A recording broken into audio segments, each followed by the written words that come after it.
Ayun, nakita ko na yung pangalan ng shop.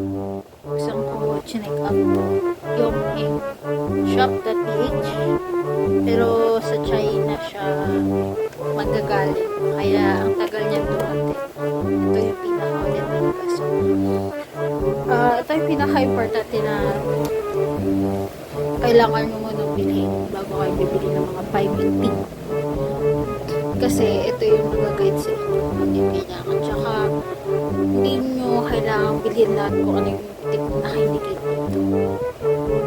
Kasi maraming mga piping tip na sobrang similar ng gamit nila.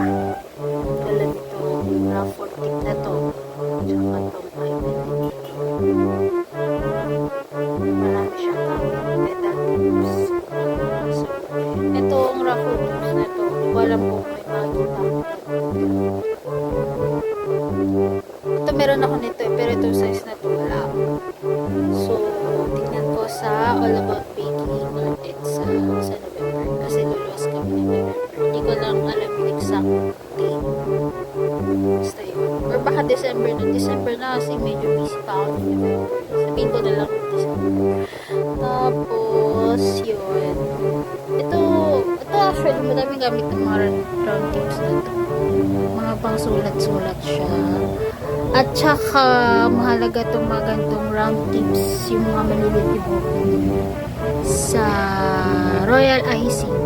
Kung mag-royal icing kayo. Tsaka maganda din siya sa gingerbread house. Pag magde-design na yung gingerbread house, ito mga maliliit open. So, importante din itong round tips. Basket weave.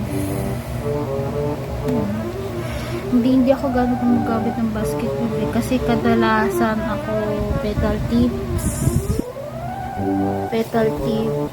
tsaka leaf. Pinaka-importante, close star, open star na tips. Kasi ito yung kadalasan ginagamit.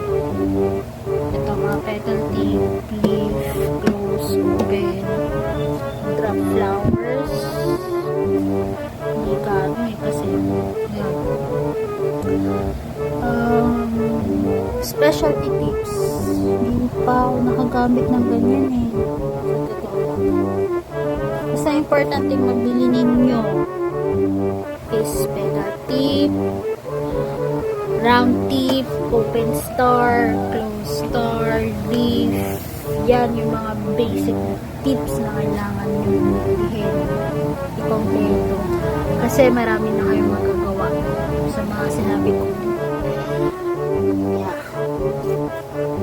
Itong multi-opening star, pwede nyo siyang gawin sa parang ito yung number 1L or 1S na round tip. Pero mas matagal na lang. So, bilhin na kayo. Bilhin nyo na ganito. Ay, ganitong kahit. Pag magpapalito. Yun lang naman. Sige, bye-bye. And enjoy your Shopee haul and shop wisely. Check out nyo lang yung kailangan nyo. Literal na kailangan nyo lang. Kailangan nyo sa negosyo. Kailangan nyo sa pang-araw-araw. Shop wisely and sa tuwing magsha-shopping kayo, mag-shopping kayo ng bare months para madaming discount.